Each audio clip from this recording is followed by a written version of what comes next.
Olá, como está sendo sua preparação para o próximo Enem? Está precisando de uma força? Seja muito bem-vindo ao curso Ciências da Natureza e Suas Tecnologias, que foi desenvolvido para você melhorar o seu desempenho no Enem. Aqui, grandes professores resolvem várias questões de edições anteriores. As questões de 2016, 2017 e 2018 serão super analisadas e respondidas aqui. A nossa ideia é que você se supere a cada dia mais. E aí, vamos começar? Olá, companheiros, tudo bem com vocês? Sou o professor Laes Cavalcante, de Química, e estou aqui junto com vocês para resolvermos mais uma questão da prova do Enem de 2020. Nesse projeto, a gente não só resolve a questão, como também traz a teoria relativa àquela questão. A questão de hoje é a questão 96.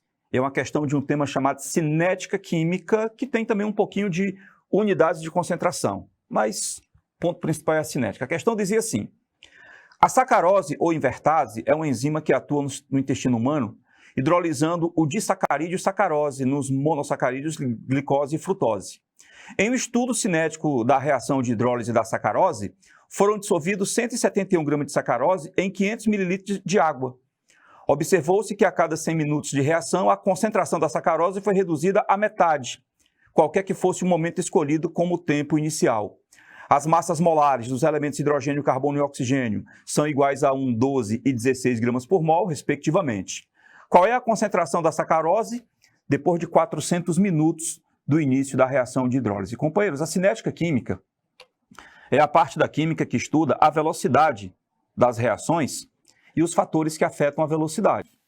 Quando o assunto é cálculo de velocidade, a velocidade que mais se cobra no Enem é a velocidade média, tá? Então eu vou mostrar para vocês como é que se calcula a velocidade média dentro de uma reação química. Alguns detalhes importantes. Por exemplo, quando você vai calcular a velocidade média, a questão precisa indicar se a velocidade média é para uma substância específica dentro da reação ou se é para a própria reação. Se a velocidade média for pedida para uma substância específica, se ela for um reagente, essa velocidade média é chamada velocidade média de consumo. Se ela for um produto, essa velocidade é chamada velocidade média de formação. Todo mundo sabe que numa reação química, o reagente é consumido e o produto é formado. Para calcular essa velocidade média, tanto de consumo como de formação, é só você dividir a variação da concentração do reagente ou do produto pela variação do tempo. Variação da concentração do reagente pela variação do tempo, se for velocidade média de consumo. Variação da concentração do produto sobre variação do tempo, se for para um produto. Tá? Para reagente é consumo, para o produto é formação. Caso você precise calcular a velocidade média de uma substância a partir da velocidade média de outra substância, você pode usar uma relaçãozinha estequiométrica. É que as velocidades médias de formação e de consumo, elas são diretamente proporcionais aos coeficientes estequiométricos. Ou seja, se você tiver a velocidade média de um participante, para calcular a velocidade média dos outros, é só você fazer uma relação com os coeficientes, como se fosse numa questão de estequiometria. E caso a questão peça para você calcular a velocidade média da reação, o que é que você faz? Você calcula a velocidade média de qualquer um dos participantes dessa reação e divide essa velocidade média pelo coeficiente da substância que você escolheu. Se você escolheu um reagente, então vai ser velocidade média de consumo dividida pelo coeficiente daquele reagente. Se você escolheu um produto, então vai ser velocidade média daquele produto dividido pelo coeficiente dele. Não importa qual substância você escolheu, o resultado é o mesmo, já que você está tirando a média para a reação. Vou dar um exemplo aqui, companheiros.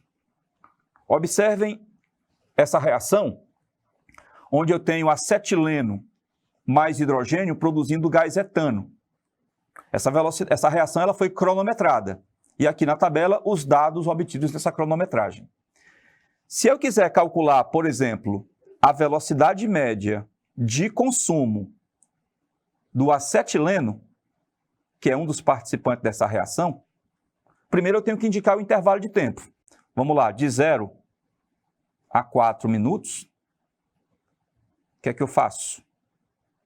Eu divido a variação da concentração do acetileno pela variação do tempo.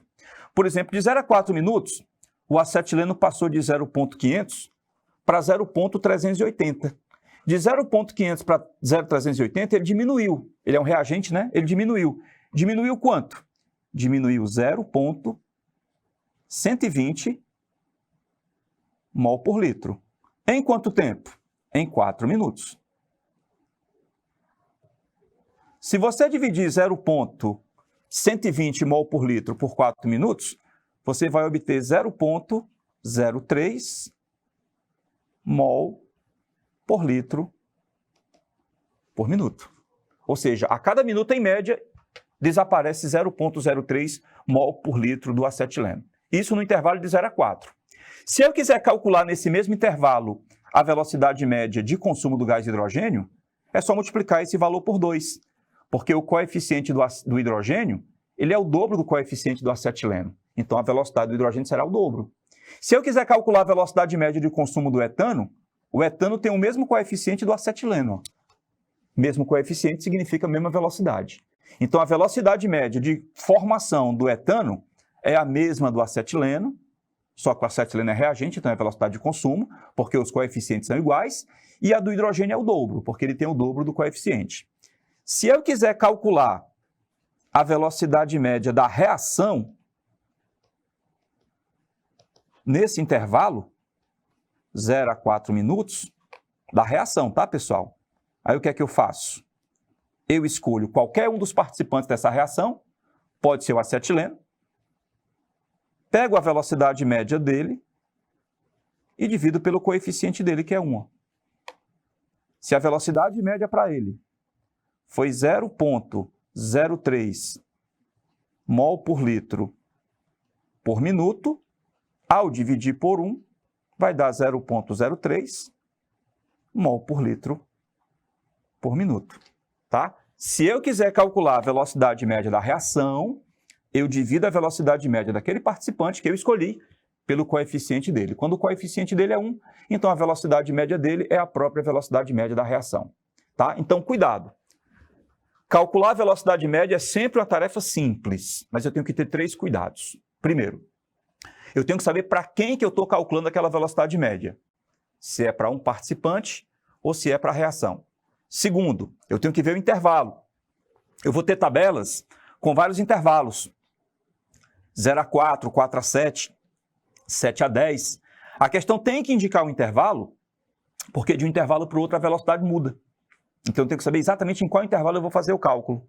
E a outra coisa importante, companheiros, são as unidades. Nem sempre a unidade dada é a mesma unidade pedida. E é onde mais se erra é exatamente na questão das unidades. Tá bom? Vamos para a nossa questão? A nossa questão dizia assim. Você preparou uma solução onde você dissolveu 171 gramas de sacarose em 500 ml de água. Vamos supor que essa massa de sacarose que eu acrescentei não modifique esse volume de água. Então, eu vou considerar aqui o volume da solução preparada, também 500 ml. Aí, a cada 100 minutos, a concentração da sacarose foi reduzida à metade. Ele quer saber qual é a concentração dessa sacarose, dessa solução que contém sacarose, após 400 minutos. E notem que ele quer essa informação em mol por litro. Então, o primeiro passo aqui, companheiros, é transformar essas informações que ele me deu em mol por litro. Mol por litro representa uma unidade de concentração chamada molaridade, representada pela letra M maiúscula. E molaridade é massa do soluto dividido por massa molar do soluto multiplicado pelo volume da solução em litros. Esse número 1 que eu estou usando aqui é para referir-se ao soluto, tá? Então, M1 é a massa do soluto. Qual foi a massa do soluto utilizada aqui? 171 gramas. Esse M maiúsculo é a massa molar do soluto. A massa molar do soluto, companheiros, é a soma das massas atômicas dos átomos que compõem o soluto. Soluto é C12H22O11. A massa atômica do carbono é 12. São 12 carbonos, fica 12 vezes 12. A massa atômica do hidrogênio é 1, são 22 hidrogênios. Fica 22 vezes 1. E a massa atômica do oxigênio é 16. São 11 oxigênios, fica 11 vezes 16. Soma tudo, vai dar 342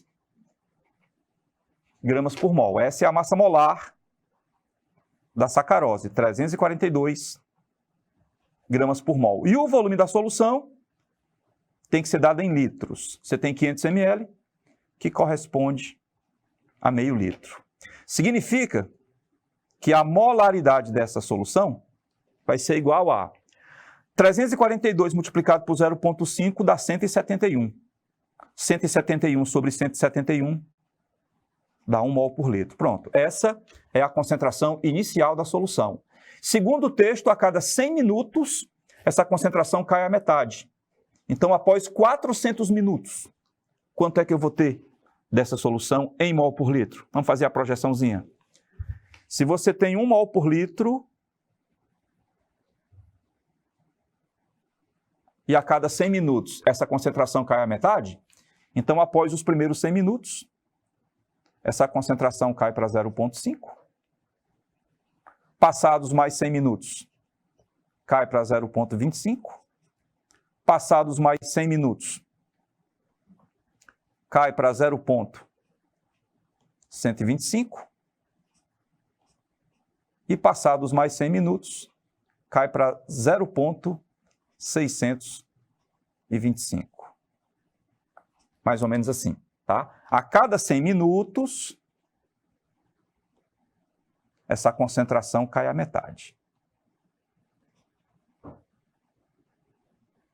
Então, passados 400 minutos, eu vou ter 0,625 mol por litro. De 1, aliás, deixa eu fazer essa conta direitinho aqui, pessoal. De 1 cai para 0,5. De 0,5 cai para 0,25. De 0,25 cai para 0,125.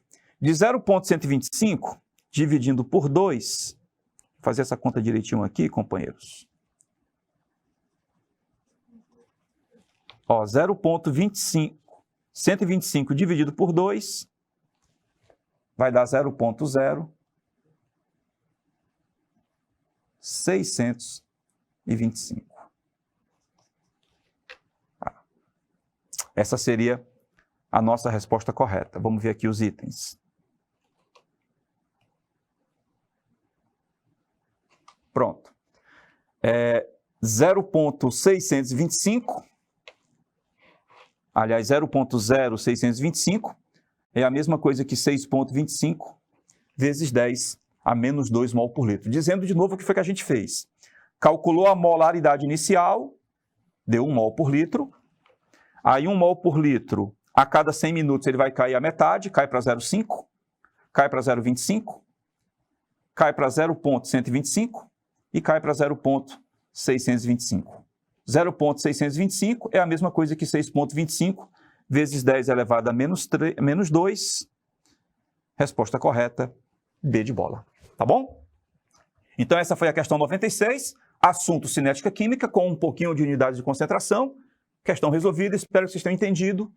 E até a próxima, onde a gente vai resolver mais uma questão desse Enem de 2020. Obrigado, companheiros, pela companhia. Até a próxima.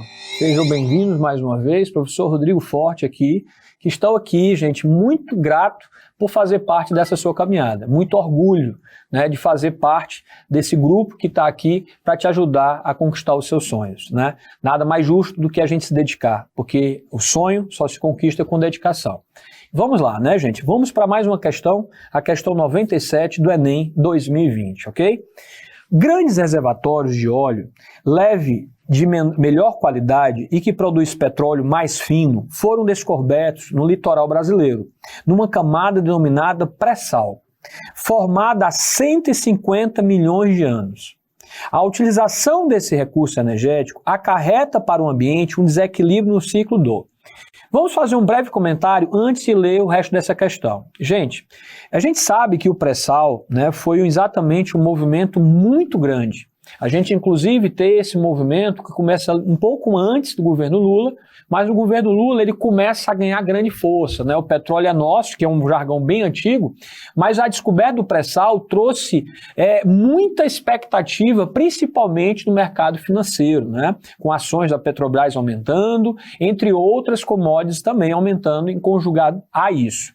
Só que o pré-sal, gente, ele é uma matriz energética que é ultrapassada. Isso eu estou falando, gente, é do ponto de vista biológico, né? Enquanto o mundo inteiro está trabalhando com outras fontes mais renovadas, o Brasil está apostando as fichas no petróleo. Quando a gente pensa, me diga as maiores empresas do Brasil, muitas pessoas vão lembrar de cara da Petrobras, que é exatamente uma empresa que explora principalmente o petróleo. Onde o mundo não quer mais, o Brasil está jogando as fichas lá.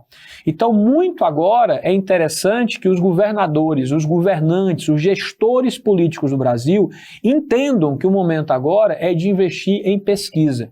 Pesquisa de quê? De novas tecnologias, né? Então, enquanto você tem países que estão com leis orgânicas que vão trazer exatamente que os carros no ambiente urbano devem ser elétricos com o passar dos anos, daqui a alguns anos, todos devem ser carros elétricos, o Brasil ainda praticamente não tem carro elétrico. E aí ainda tem um outro lado, né, que o brasileiro ele paga muito caro, é o chamado custo Brasil. Se esse carro hoje chega no mercado a elétrico, ele vai custar 3 vezes ou 4 ou 5 vezes mais caro do que um carro convencional. Onde muitas vezes colocado pelo brasileiro que não, o carro é caro por causa do imposto. Gente, entenda um pequeno detalhe. Essa caneta aqui custa R$10, o imposto dela é 5%. Vamos imaginar se ela custar 100, quanto é o imposto? 5%. Então a gente não pode dizer que as coisas são caras por causa do imposto. As coisas são caras porque você, meu amigo, compra a coisa cara. Então o carro hoje custa 100 mil reais, um carro de primeira linha, muitas vezes, porque as pessoas pagam 100 mil reais. Mas esse mesmo carro não faz sentido custar tanto. Mas o mercado dita a regra, é o verdadeiro capitalismo. Então o Brasil está apostando muitas fichas ainda no pré-sal. Eu espero que do ponto de vista biológico ele reveja as suas visões energéticas nos próximos anos, tá bom? Então o pré-sal ele traz um grande problema. Na verdade não é o pré-sal, o próprio petróleo. Embora fosse extremamente importante a sua utilização. Rodrigo, você está condenando o petróleo? De forma alguma. Eu estou condenando o petróleo a partir de um momento onde nós temos uma nova tecnologia. Se antes nós não tínhamos, o petróleo era nossa tecnologia nova e deveríamos ter usado mesmo, não tinha o que fazer. Hoje o mundo está onde está devido à descoberta do petróleo. Na verdade, foi um dos grandes impulsionantes, né, da revolução industrial também, transporte, logístico no mundo inteiro. E ainda é, né? Vamos deixar isso bem claro. No entanto, novas tecnologias estão aí, então vamos pensar nisso, tá? Você que vai fazer a universidade dessa parte de engenharia, pense bem nisso, né? Foque no futuro, não pense no passado, pense no futuro.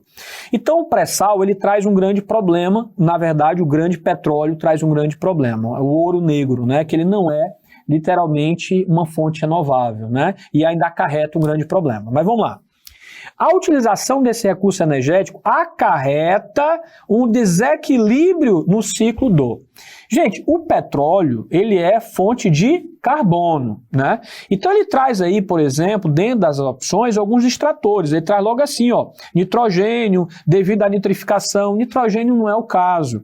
Nitrogênio também não. Agora, carbono e carbono, letra C e D, tem carbono, é possível, porque qual é a principal fonte do petróleo? Os hidrocarbonetos, né? Quando você vai estudar química orgânica, você começa estudando os alcanos, alcenos, alcinos, que são os hidrocarbonetos.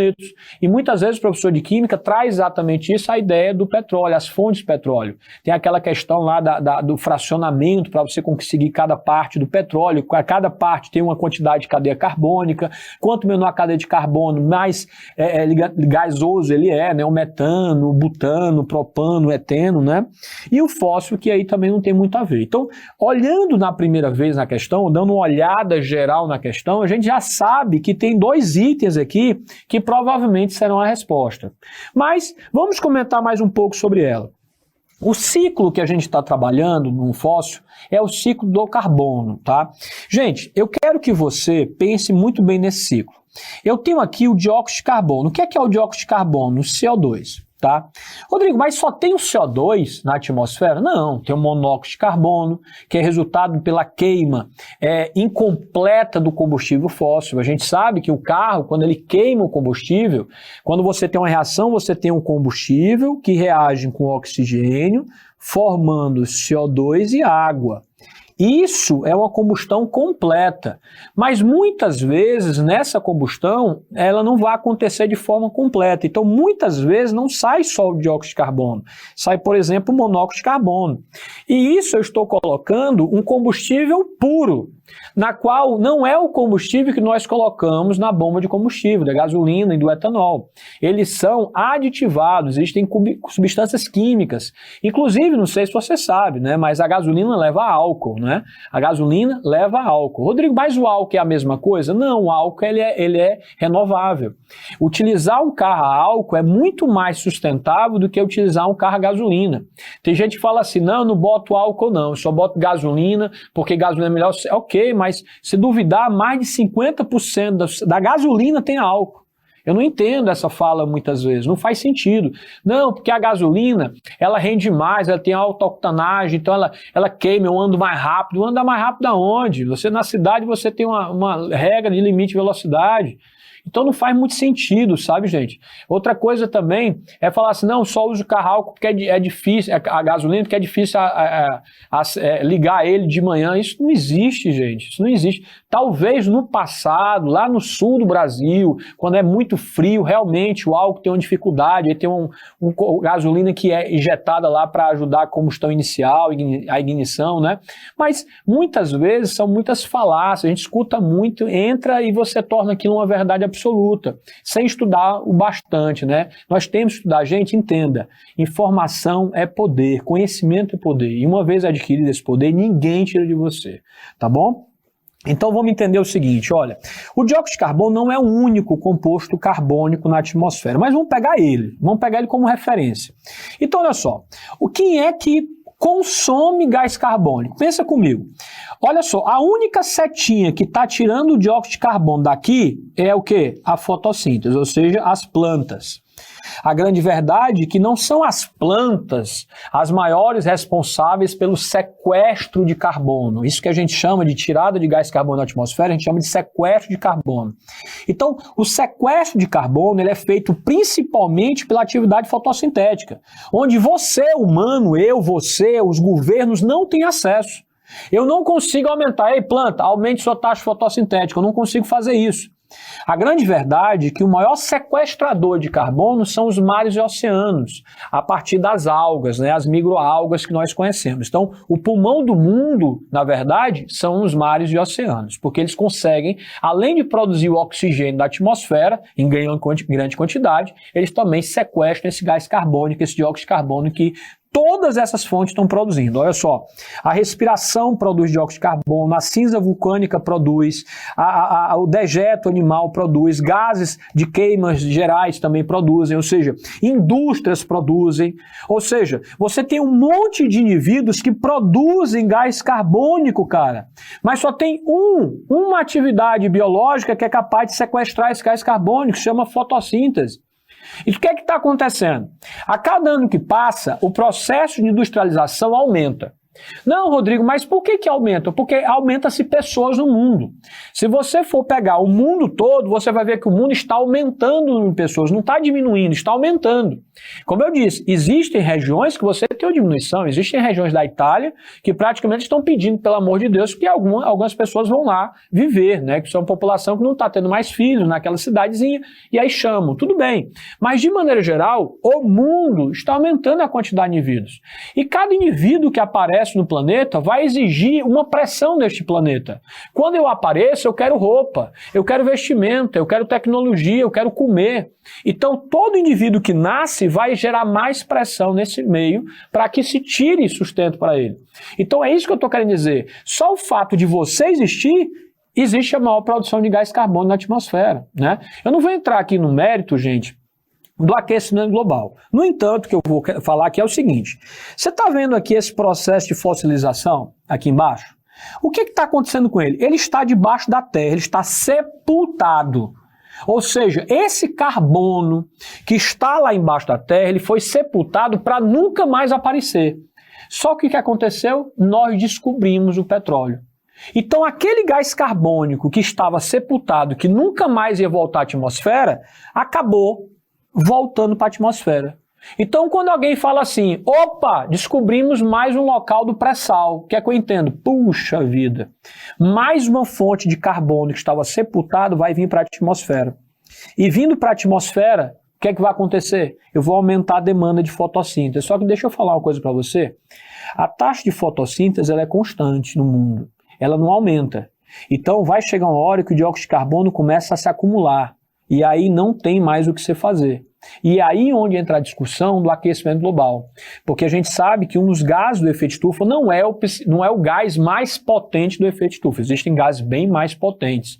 Mas um dos gases responsáveis pelo chamado efeito estufa, responsável inclusive para provocar talvez um aumento da temperatura global, queira você crer ou não, mas existe essa referência teórica sim, tá? É o acúmulo de dióxido de carbono. E aí eu pergunto para você, o que é que a gente pode fazer para resolver isso aqui? A gente pode aumentar a fotossíntese? Não. Pode parar de respirar? Não. Pode parar de ter dejeto? Não. Pode parar de queimar? Pode. Mas pode parar de industrializar? Porque aqui não tem a indústria. A indústria está faltando. Mas o que é que a gente pode fazer? Criar sustentabilidade. A gente está causando um dano. Só o fato da gente existir no planeta, já existe um dano. Então eu posso, pelo menos, mitigar esse dano. Como é que eu mitigo? Com exatamente o desenvolvimento sustentável, né? Rever as novas tecnologias.